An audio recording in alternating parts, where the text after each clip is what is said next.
Nangaral ako sa paksang ito, The Danger of Excuses. Ang panganib ng pagdadahilan. Once upon a time, ang buhay ng tao ay simple lamang. Hindi komplikado. Totoo, merong mga struggles, mga problema, pero hindi mahirap unawain. Totoo, good and evil did battle each other. Ang masama at mabuti talagang may pag-aaway ito. Right fought against wrong in the main event, and not too many folks remain neutral. Mga kapatid ko sa Panginoon, sa kaharian ng Diyos, wala pong neutral. Sapagkat tayong lahat ay nakikipaglaban. Hindi natin pwedeng kaibiganin ang kaaway. So sa ayaw natin sa gusto, tayo ay magdidesisyon. Ang desisyon natin pagka minsan ay hindi magugustuhan. Hindi lamang ng kaaway, kung hindi ang ating mga tao na nasa paligid natin, higit sa lahat ang ating mahal sa buhay. Right is right and wrong is wrong. Yan po ang panahon noon. White is white and black is black. There is a clear, unmistakable line between winning and losing. Madali mong mapansin ito. Nakikita ito ng ating mga mata, ang nagtatagumpay at ang nagiging talunan. Nandiyan dyan ang mga accomplishment na nakikita natin, ganon din yung mga nabibigo. Kahit na ang paglalaban ng war and peace, I mean real peace. Sometimes we hated ourselves and we openly confess our guilt and shame. Sa ating kapanahunan ngayon, hindi na ito na itatago ng lahat ito. Sa ibang okasyon, nahihigpitan natin ang ating sinturon, nakapagtitiis tayo. At ginagawa natin ang paraan upang tayo ay makalampas sa ganitong mga pagsubok. Ang pag-aasawa ay talagang mahalaga sa kanila. Marriage was for keep, a job was for work. Pag sinabing trabaho, talaga makikita mo, nagtatrabaho sila. Ang krimen, pinaparusahan talaga. Ngayon, hindi na, may pagbabago. A broken promises was inexcusable. And adultery was really a scandal. Alam natin ngayon, pag adultery, di ba? Uy, alam mo ba, kumari si pare, meron siyang kalaguyo. Imbis na magulat, na, ha? Hindi, maganda ba siya? Dati pag sinabi mong nangangalunya ka, nag-adultery ka, talagang mga tao masasyak. Ngayon, tatanungin pa, maganda yung kanyang ano. So, ang laki ng pagbabago sa ating panahon. Ang paghihirap ay natatagalan. Hardship was endured. Extra effort were admired and applauded. In other words, all the evils of the world was considered black as star. Ang lahat ng kasamaan ay tinuturing na maitim pa sa alkitran. Pero ngayon, hindi na alkitran ang mga masasama. Kulay gray na. Hindi na maitim. At itong sinasabi sa 2 Timothy chapter 3 verse 1 to 4, dadapot alamin mo ito, na sa mga huling araw darating ang mga panahong mapanganib, sapagkat ang mga tao ay magiging maibigin sa kanilang sarili, maibigin sa salapi, mayayabang, mga papagbalaki, mapagtungayaw, masuwayin sa mga magulang, mga walang turing, mga walang kabanalan, walang katutubong pag-ibig, mga walang paglulubag, mga palabintangin, mga walang pagpipigil sa sarili, mga mabangis, hindi mga maibigin sa mabuti, mga taksil, mga matigas ang ulo, mga palalo, mga maibigin sa kalayawan kaysa mga maibigin sa Diyos. Ito ang ating saling lahi. Ito ang ating henerasyon ngayon. Imbis na makita ng mga tao ang kamalian, itinatago pa nila ito. Nagiging malabo na. And all of these things now is excusable. Pwede nang gawa ng dahilan ng mga nangyayari, mabuti man o masama. It's now the guilty who is more protected than the victims. Nakita niyo yung human rights? Kaya ang ating presidente galit na galit dyan eh. Sa human rights, ang pinoprotektahan yung kriminal, hindi yung biktima.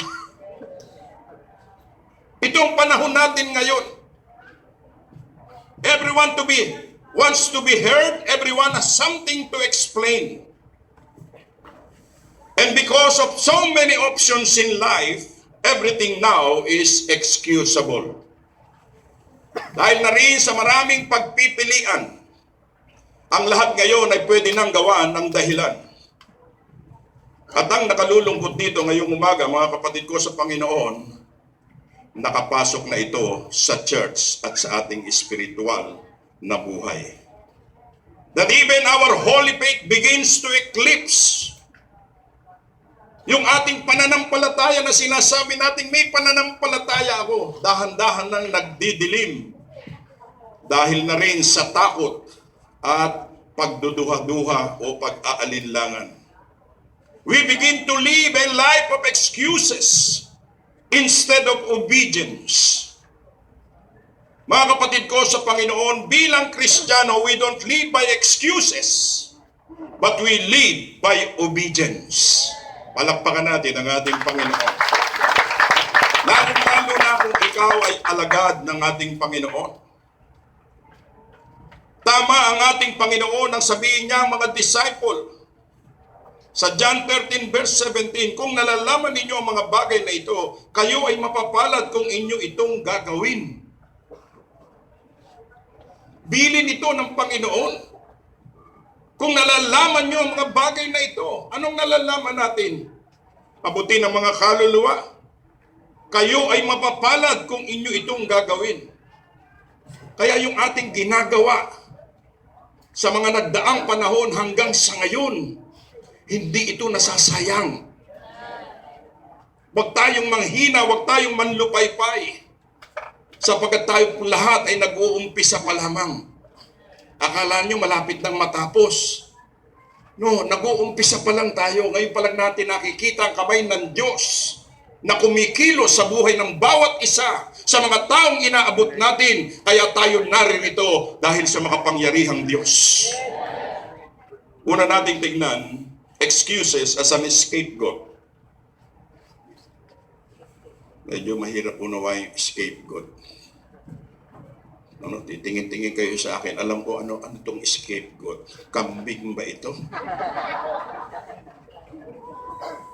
Ibig sabihin, hantungan ng sisi o kinakasangkapan mo lamang yung iyong pagdadahilan.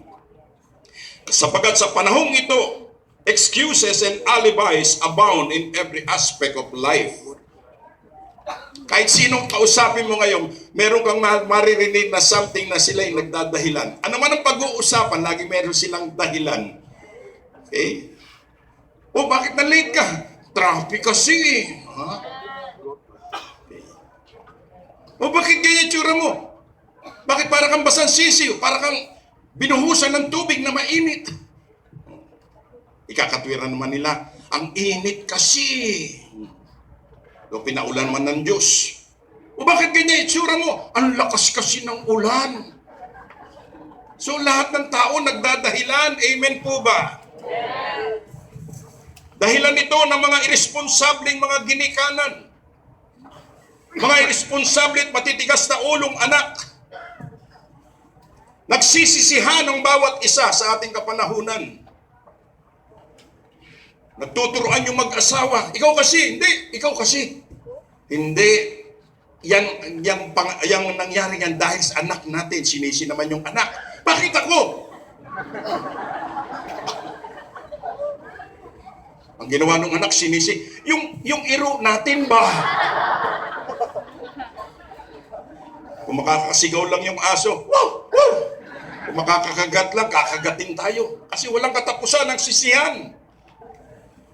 Sinisisi natin ang bawat isa kung kaninong kasalanan. And nobody wants to accept the responsibility. At ito naman ay minana natin kasi.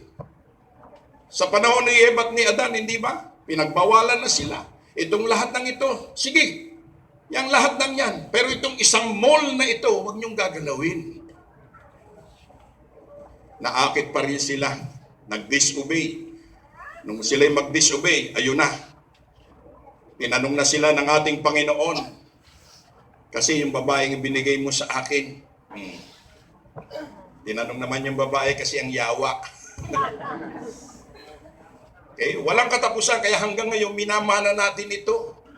Ako at kayo. Huwag kayong titingin sa akin, kayong lahat. Nagdadahilan. Amen. Kaya itong nagpapabagal ng pagkilos ng Diyos. Instead of accepting our fault, they begin to blame each other. This is the generation of pass the buck.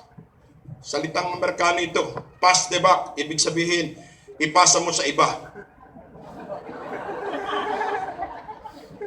Yun talagang meaning nito. Pasa mo. Huwag sa akin, pass the buck. Yung buck, ambot ko ano yung buck. Pero yung gawain ng lima pinagagawa sa iyo, ang gagawin mo, papasa mo naman sa iba. Yan ngayon, no? Mapapasin natin yan, maski na sa mga disciple. May inutusan kang gagawin niya, uutusan din yung isa. Sabi ni pastor, ito daw. Pero siya sinabihan mo. At yung isa, sasabihan pa rin yung isa. Saan ka ba galing? Hinahanap ka ni pastor. Tapos yung napagsabihan, tanga. Kaya nasisira ang gawain ng ating Panginoon. Sisihan ang nangyayari sa ating kapanahunan. Nagsisisihan ang mag-asawa. Bakit ba ikaw ang aking napangasawa? Pagkatapos ng kanilang pulot-pukyutan, yung honeymoon, ngayon nagsisisihan sa inyong mga kagaran. Tapos yung magpasarap, nagsisisihan kayo. Nagsisisihan ang amo sa ang empleyado. Nagsisisihan ang mga politiko at mga tao dahil sa kanilang mga nabasag na mga pangako. Subalit ang katotohanan nito, ang tao ay makasarili. Ang tao ay ganit, greedy. At kapag wala na tayong masisi, sinisisi natin ang Diyos. Naku, wag na wag mangyari na ang Diyos sisihin natin. Papatayin tayo pag sinisi mo ang Diyos. Lahat ay sisisihin natin, hindi ang ating sarili. That's why the Bible gives us a clear instruction as what to do with the words of God. Sabi sa James 1:22-25, but become doers of the word and not hearers only, deceiving your own selves. For if anyone is a hearer of the word and not a doer, he is like a man studying his natural face in a mirror. For he studied himself and went his way, and immediately he forgot what he was like. But whoever looks into the perfect law of liberty and continues in it, he is not forgetful hearer, but a doer of the word. This one shall be blessed in his doing. Makikita natin ang Panginoon, basta meron siyang ipinagagawa sa atin, okay? Merong pagpapala. Actually, pinagpala na tayo bago tayo inuutusan. Di po ba? Dito na tayo, uutusan tayo, pero nakamerienda na tayo. Di ba? Binayaran na kagad. Tapos pagkatapos ito, pakakainin na naman tayo. Bayad eh. Kaya walang dahilan para hindi tayo sumunod sa Panginoon. Kaya kung merong ipinagagawa sa atin at merong mga nangyayari sa buhay natin, alisin natin itong mga sisihan na ito. Kasi nagiging dahilan ito para tayo ay hindi maging mabunga sa kaharian ng Diyos. Ang daming pangangaral dito. Ang gaganda ng pangangaral, kahit ako kinausap ng Diyos dito sa konferensyang ito. Pero kapag may problema tayong katulad nito, excuses, lalabas na naman tayo at uuwi sa ating kanya-kanyang lugar nang walang nangyari. Ano nangyari sa konferensya? Ito, hindi ko na masara ang aking sinturod. Tumaba ka lang dito. Para kang palakang kubak. Doers of the words of God. Pangalawa, excuse or alibis as reason. Ginagamit natin ang pagdadahilan sa pangangatwiran. Using alibi as a reason of not doing it. Sabi sa Luke 14:18, and they all with one consent began to make excuses. The first said unto him, I have bought a piece of ground, and I must need go and see if I pray thee, have me excuse. Yung tatlong binasa natin, lahat sila may mga dahilan. At ito pa ang ginagamit nilang pagdadahilan para mapagtakpan yung kanilang takot. Gusto nilang gawin pero natatakot sila. Yung iba naman matapang pero tamad. Okay? Kahit ano haharapin ko. Pero utusan mo, nako. Hindi nagagawa. Bakit? Tamad. Yung iba naman matapang pero takot. Ano ba yan? Matapang pero takot. Pag kinausap mo siya, ngayon na, pastor. O hindi pala. O sige, ngayon. Pagagamit siya sa Panginoon. Yes, pero wag muna ngayon. Pag sinabi mong not now, no, that is good as nothing. Wala kang ginawa nun. Nagsalita ka lang. Binasa mo lang ng laway yung mukha ko. Using excuses for failure to fulfill our spiritual obligation. Ito, very practical ito. Sa mga church services, hindi tayo sisimba. Ang dami nating reason. Masakit ang paa ko, masakit ang baywang ko, masakit lahat. Pag malakas naman, bakit ganun? Hindi ka pa rin nagsimba. Kasi ganito, kasi ganyan, kasi ganito. Puro excuses. Sometimes, minsan, ang asawa ng pastor, siya pang huling lalabas dun sa kwarto. Bakit ka na late? Grabe ang away namin kagabi. Patayo o pahiga. Anong laban ang ginawa ninyo? Itong prayer na ito na dinudukduk na natin sa mukha natin. Prayer, prayer, prayer. There is power in prayer. A prayerful Christian is a powerful Christian. O, kita mo, amen! Pagtapos ng prayer, dudut, dudut, dudut. Hallelujah! Praise God! Dudut, dudut, dudut. Pag nasita mo, pastor, mayroon, nagtitake notes ako eh. Galing mo ba? Diyan ka nagtitake note, ha?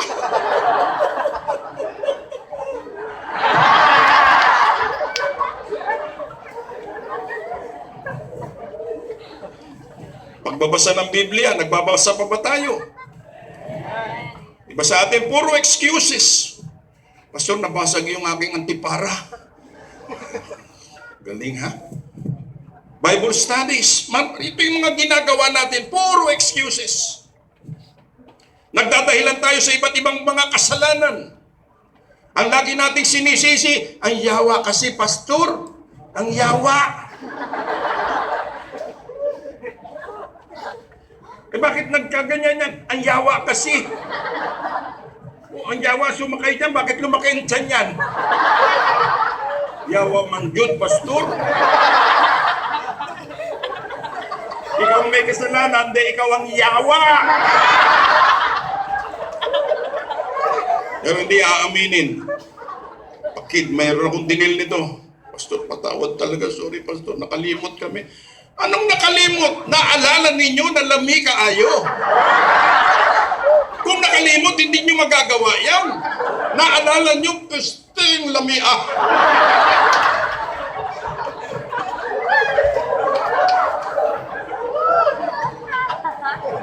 Nagko-compromise ang iba sa atin. Gagamitan tayo ng excuses. Excuses for our fellowship with the unbelievers. Mas gusto natin makapag-fellowship sa mga unbelievers. Pastor, hindi. Ano man ito, negosyo lang ito, walang personal. Isang kahong kasing haplas ang order eh. 2 kahong kasing pampabeauty ang order. Dessert nila ito. Bibingka. Kung ano nung at nag-excuse din tayo. Pag binisita mo sila, discourage sila. Sabihin nila, discourage sila. Pero ang totoo, hindi sila makapagpatawad. Nakuha pa natin itong ating pinag-uusapan. Alam na nating lahat mula pa nung Lunes ng gabi. Pero pagdating dito sa problemang ito, lahat tayo. Marami tayong mga excuses. Kaya nga sabi dito sa verse 22, kung ganitong pamumuhay natin, dinadaya natin ang ating sarili. Church, let us not be deluded by the craftiness of the devil. Sinasabi natin, yawa lang yan, yawa. No. Pinakamatalinong yawa sa pinakamatalino sa ating naririto. Alam ba natin yun, matalinong yawa? Ang isip natin sa yawa, may buntot. Walang buntot ang yawa. Katabi mo yan.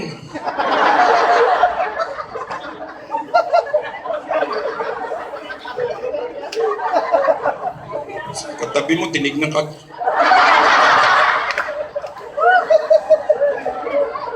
Sa pagitan nyo, nandoon yan.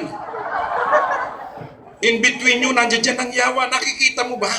Habang nakikinig ka. Yun ang yawa. Hinihimas ito. Kaya nga tayo nagpe-pray before service. Para hindi tayo antukin. Hindi yung katabi ninyo. Although kamukha, pero hindi yan.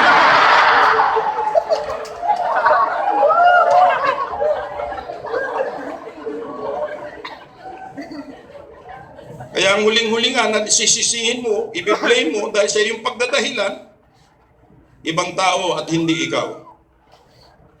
Another thing na i-apply natin dito, excuses for the ministry. Ito, kaya ko pinangalan ito dahil sa problemang ito. Ministry. Alam ba ninyo, pag wala kayong ministry, sayang mo siya gusto, hindi kita ginadjudge. Pag wala kang ministry, you are compromising. Akala lang ninyo, ministry na sad, ministry na pod, okay? Ministry na pad, ministry na podpad. No, pag wala kang ministry, aminin mo, nagko-compromise ka. Kala lang natin ang ministry dahil Victory Chapel, may ministry. No. Ang mga mega church, walang commitment yan. Ang pagkakaiba lang nila sa atin, mas marami sila. Bawat isang nakikinig ngayon dito, kung wala kang ministry, kailangang humawa ka kahit isang ministry. Otherwise, you are compromising your life as a Christian. Not as a servant, as a Christian. Sayang lang ang panahon na inuubos mo. Kung ako sa iyo, kung wala kang ministry, ala pa uli na China. Uli na.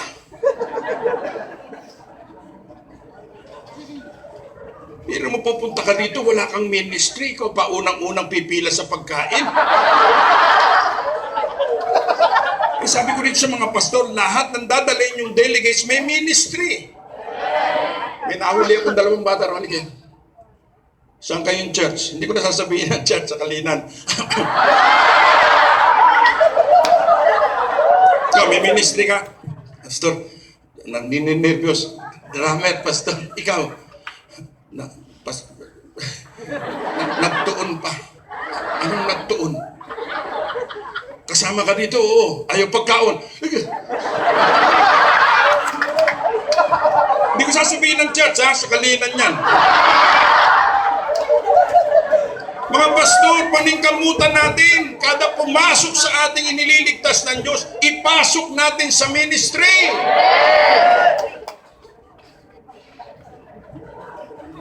Hindi natin alam ang ministry is a God-given. Ang Diyos ang nagbigay sa inyo yan. Of course, tayo mga pastor ang nagbibigay, pero ang Diyos, this is a sacred trust. At dyan tayo makikilala kung sino tayo sa ating ministry na hinahawakan.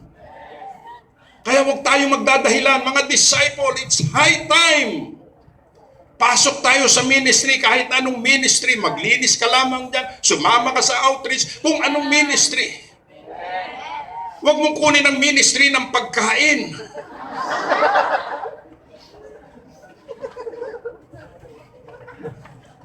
Kakausapin mo ang tao, kumusta? Gusto mo ba subukan? Ano mang good kasi, pastor? Ano mang good kasi? Wala pang ang good kang ginagawa, good ka na ng good.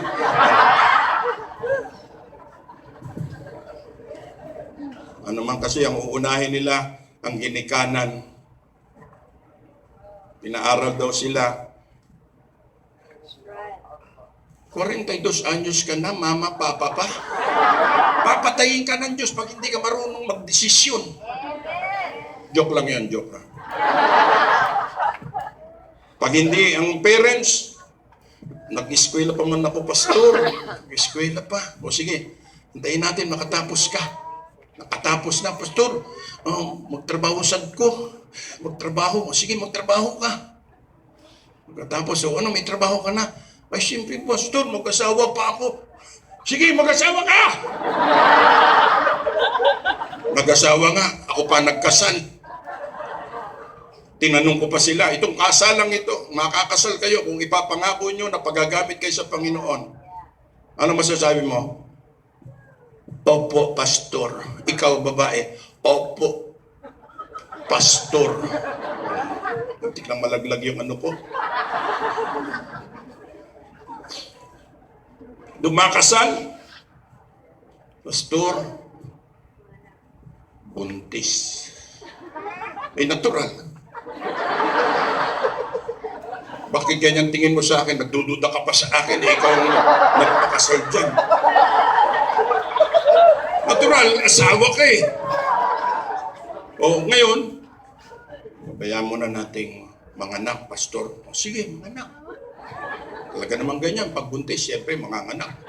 Hindi naman niya mananatili sa tiyan mo. Okay. Mga anak na, pastor, pabayaan natin lumakad yung bata. Lakad, nakalakad hanggang sa daan, naligsan. Bigat mo ngayon. Kaya huwag kayong sabing, excuse. Tanungin mo ang bana, ang asawa ko. Tanungin mo ang asawa, ang bana. Wala nang katapusan ng turuan. Wala nang katapusan ng dahilan. Pwede ba aminin natin, bilang isang tunay na babae at lalaki, ako ang problema, Panginoon. Huwag tayong magdahilan. Sa totoo lang, kaya hindi mawala ang sakit ng tuhod ko, puro dahilan. Tingnan natin si David sa 2 Samuel 12:13. And David said unto Nathan, I have sinned against the Lord. Inaamin niya kagad. Tayo yung kasalanan natin, aalagaan pa. Itatago. Tapos manganganak. Tayo, aminin natin, maging tunay tayong lalaki at babae ng Diyos. Mabuti na lamang tayo namumuhay sa biyaya ng Diyos, living in the grace of God that we can do all things through His Son, Jesus Christ. Hindi natin nalalaman kung alisin ang biyaya ng Diyos sa buhay natin, ano kaya mangyayari sa atin. Hebrews 13:21, make you perfect in every good work to do His will, working in you that which is well-pleasing in His sight, through Jesus Christ, to whom be glory forever and ever. Amen. Just remember, church, we don't live by excuses, we live by obedience. Hindi natin ito pwedeng tanggapin kapag tayo binigyan ng bagong assignment. Thinking that we are already safe and secure where we are. Mga pastor, papaalala ko lang sa inyo, hindi kayo permanente sa mga lugar ninyo. If the time comes, mangangailangan tayo ng manggagawa sa isang lugar, kailangan ready kayo. Huwag kayong gagawa ng sarili ninyong templo. Paano ito, pastor? Ang ganda na ulo. Paano yan? Hindi maiyo yan. Nandiyan pa ba tayo? Alam nyo, kung wala tong excuses, hindi lang tayo ganito. Talagang kailangan na natin mga anong tawag ito, mga football stadium na ang ating konferensya. Pero daming excuses. Pagdating lang ng conference, ang daming excuses. Ang trabaho ko kasi, pastor. Nung wala pang trabaho, humihingi, pastor, tulungan mo ko magkatrabaho. Ang trabaho kasi, pastor. Sabi ko, sige lang, padayo natin ng pray this time. Sasabihin ko, alisyan ka ng trabaho para makapunta ka sa conference. Tandaan natin, ang ating panawagan ay isang pribilehiyo. Our calling, our ministry is a privilege, and we do not do any favor for God. Na kapag tayo'y sumunod, alam natin, blessing ang kasama nito. Amen po ba? This is a privilege. Hindi ito pahirap. Gawin nga nating malinaw ito. How many of you are sacrificing? Lakas ng loob natin, sacrifice. Alisin natin sa vocabulary natin. Hindi ko doktrina to. Please, alisin natin yung salitang sacrifice. Kasi ang sacrifice natin may blessing. Amen? Pag nag-sacrifice tayo, tingnan ninyo mga itsura ninyo, nagpuputukan yung mga butonis ng inyong mga... Tapos sasabihin mo, sacrifice. No, privilege yan. Amen. Kung gusto nating sabihin ng sacrifice, isa lang ang pwede nating bigyan niyan, si Jesus Christ. Dahil si Jesus Christ nag-sacrifice. Ibinigay ang kanyang buhay. Anong nakuha niya? Lansang sa hardware ng inchik. Yun ang nakuha niya. Tayo, anong nakuha natin? Yan. Pa-gel-gel na tayo. Mga pabango natin, parang pabango ng buring. Nung una, amoy iring kayo. Ngayon, buring. Pero asensyado na tayo. Kaya ang isang sacrifice ako. Marami akong naririnig sa inyo. Meron nga yung isa, namatay na. Binigay ko ang buhay ko dito. Pataka ka lang ba? Hindi mo naman buhay yan. Alam niyo ba yung buhay natin ngayon, hindi tayo yan. Yung dati nating buhay, ayaw maglingkod sa Panginoon. Yung binigay na bagong buhay, yun ang naglilingkod sa Panginoon. Amen? Hindi sa iyo yan.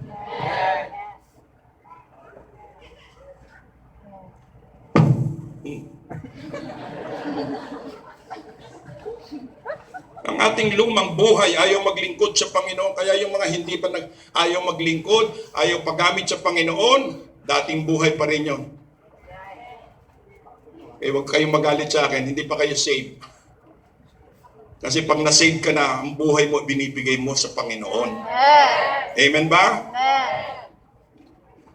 Ang katotohanan, kasi meron tayong sariling plano natin na kadalasan opposite ng plano ng Diyos, opposite ng kalooban ng Diyos. And we think it's just the right way to do it. Sabi sa Proverbs 16:25, there is a way that seemeth right unto a man, but the end thereof are the ways of death. Ito, marami akong nakitang ganito. Kala nila tama yung ginagawa nila. Brad, bumalik ka na. Sige lang, pastor, one day makikita mo ako dyan. O tama, nakita ko nga. Kaya lang hindi nakatayo, nakahiga, nakalagay sa puting kahon. Nakita ko nga siya. Akala niya tama yun. Marami siyang armas. Kulang na lang, kargahin niya isang tangke de gera para talagang secure na secure siya. Pero wala, kasama lang niya pumatay sa kanya. O kaya yung mga iniisip natin, lalo na tayo mga established na, yung mga iniisip natin, kala natin, talagang ano yun? No. Kung ikaw ay established na ngayon, hindi ikaw, ang Diyos. Everything is about God. Kaya pag binigyan ka ng karunungan, pasalamat ka. Dahil kung karunungan mo, wala. Wala, Jude. Tandaan natin to, mga pastor, mga disciple. Tingnan mo sa Matthew 11:12, and from the days of John the Baptist until now, the kingdom of heaven suffereth violence, and the violent take it by force. Nagdurusa ang kaharian ng Diyos dahil sa violin. Violence. Mga kapatid ko, tayo naririto ngayon, but there is a sense of urgency sa kaharian ng Panginoon. Huwag tayong magpabagal-bagal. Lagi nating idinideklara to sa bawat pulpito, ang lahat na nakikita na inyong mga mata ay temporaryo lamang. All are temporary. Isang araw, iiwan mo yan. Huwag natin masyadong i-juice yung mga accomplishment natin. Isang araw, iiwan mo yan.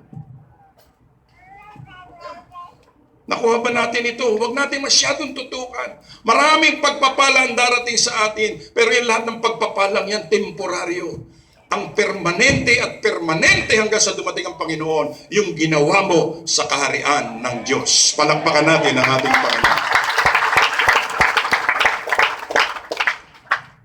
At ang panghuli, the positiveness of life.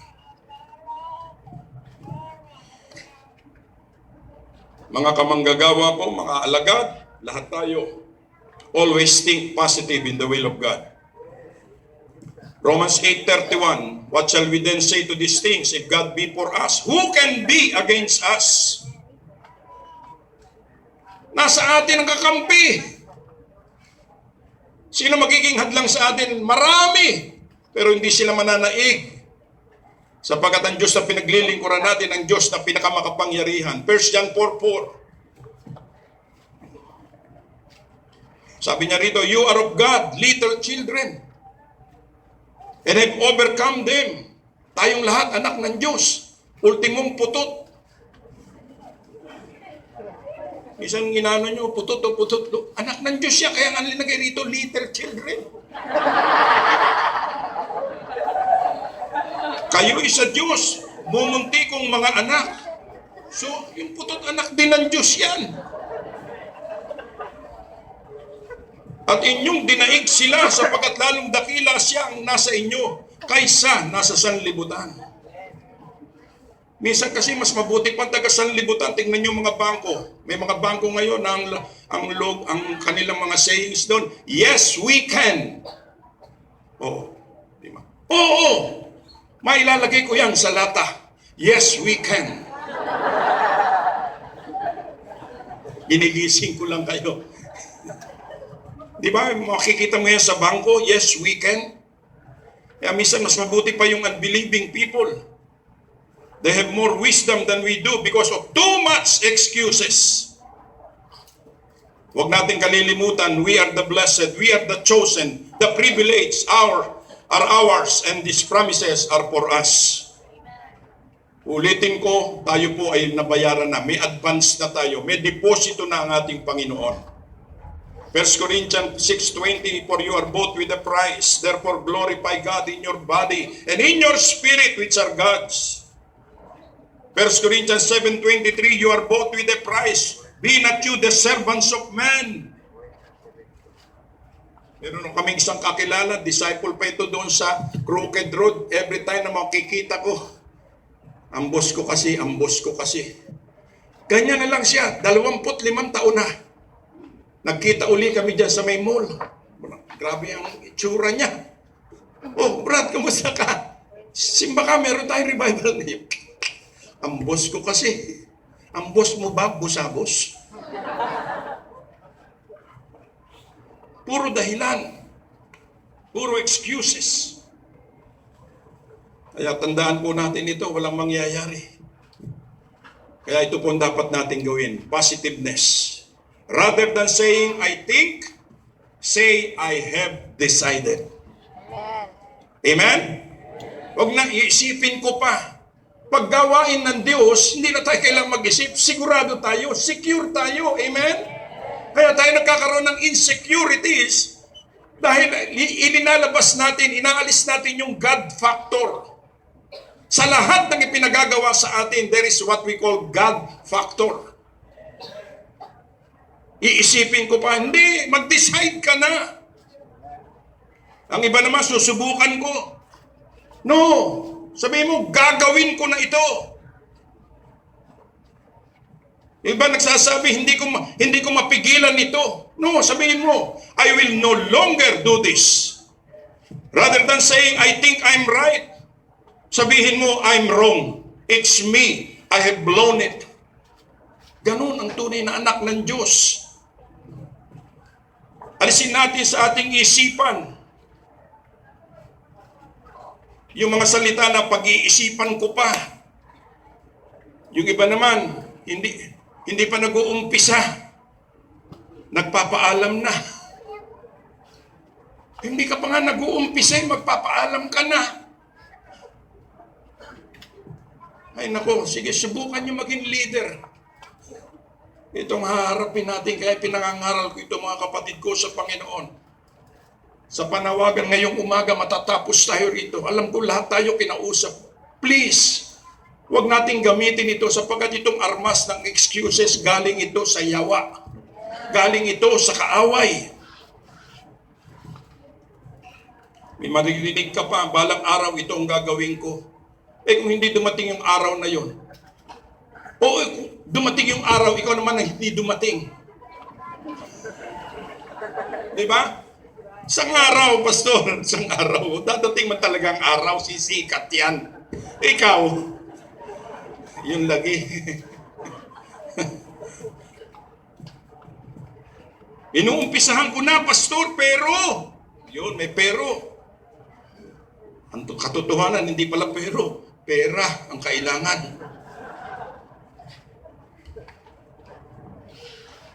Meron naman, nag-uumpisa na pero pastor, ang problema, kita mo, nag-uumpisa pa lang, may problema na siya. So alisin natin lahat ito. This is a sense of urgency of what we do. There is a sense of urgency on what we do for the kingdom of God. Hindi naman ako hipokrito, mga kapatid ko. I must admit that sometimes I'm not ready to come to terms of my responsibility. But it doesn't take too long for me to decide. Minsan ako mismo, siguro dala na rin ng aking kabataan. Okay? May tutol ba dyan? Bababalik ko yung kakainin ninyo.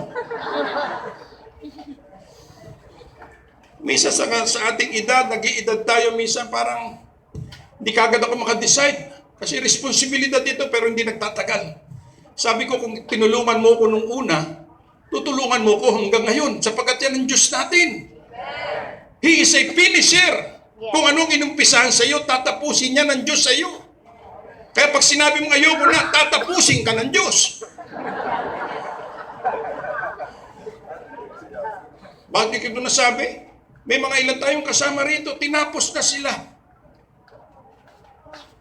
Hindi po ako nananakot, pero dapat kang matakot. Kasi ang issue dito, hindi kaharian mo. Ang issue dito sa ating pinag-uusapan ngayong umaga, itong konferensya ito, ang issue dito is the kingdom of God. Kaya there is a sense of urgency. Huwag tayong magbigay ng mga excuses. 2 Peter 3:8 ang sabi nito, but beloved, be not ignorant of this one thing, that one day is with the Lord as 1,000 years, and 1,000 years as one day. Oh, kung isang araw, napakatagal na niyan. Some says next month, next year, after my graduation, after I get married. Lahat ito may babala ang salita ng Diyos. Proverbs 27:1, boast not thyself of tomorrow, for thou knowest what a day may bring forth. O kaya binibigay natin yung tatlong rason. Okay? Nakabili ako ng lupa. Okay? Nakabili ako ng 2 baka, susubukan ko pa. Kung lalakad ba ito o mahihiga. Ang isa, bagong asawa lang ako. Kaya hindi muna ako makakapunta. 3 dahilan ito. At itong sinabi sa 14:24, sa verse 24, ito nakakatakot. Sapagkat sinasabi ko sa inyo na alinman sa mga taong inanyayahan ay hindi makatitikim ng aking hapunan. Tandaan po natin ito. There is a warning. Pag sige kang bigay ng excuse, sabi rito, hindi ka makakatikim ng aking hapunan. Ano yung hapunan? Okay, number 1 dyan, yung fellowship. Yung fellowship natin sa Diyos. Hindi ko matatagalan ng isang araw kung wala akong pakikipag-fellowship sa ating Panginoon. We need that. Can we say amen? At alam natin kung ano yung hapunan. something to do with our personal needs, spiritual needs, mamimiss natin yan kung sige tayong excuse. Sasaran ko ito. Let me level with you. I say this because this is a great privilege that God can use us for one reason only. To encourage you to replace excuses with decision and obedience that will glorify God. Na maging doer tayo, hindi lang hearer ng salita ng ating Panginoon. Some of us are already suffering from the obesity of instruction. Obes na tayo sa dami ng napapakinggan nating wali. Meron pa tayong revival, meron pa tayong mga men's disciple. Ang dami. May harvester pa. Ang dami na. Obes na tayo sa instruction, sa challenges, sa pag-i-encourage. Subalit wala pa rin nakakapag-decide. Why? Because of excuses. That's why we begin to compromise our faith. Kaya naaapektuhan ang ating relasyon sa ating Panginoon at sa ating mga kapatiran. We begin to feel convicted, losing our joy and enthusiasm. Worse is we become unfruitful, defeating the very purpose why God saves us. Kaya tayo iniligtas ng Panginoon para tayo ay umabot at para tayo ay magbunga. Kaya ngayong umaga sa aking pagtatapos, huwag nating pabayaan ang isang araw na lumampas pa na hindi tayo nakakapag-decide, na hindi tayo nakagagawa ng aksyon. What God, as I have said, what God needs is obedience, not excuses. What God needs is fruits, not alibis.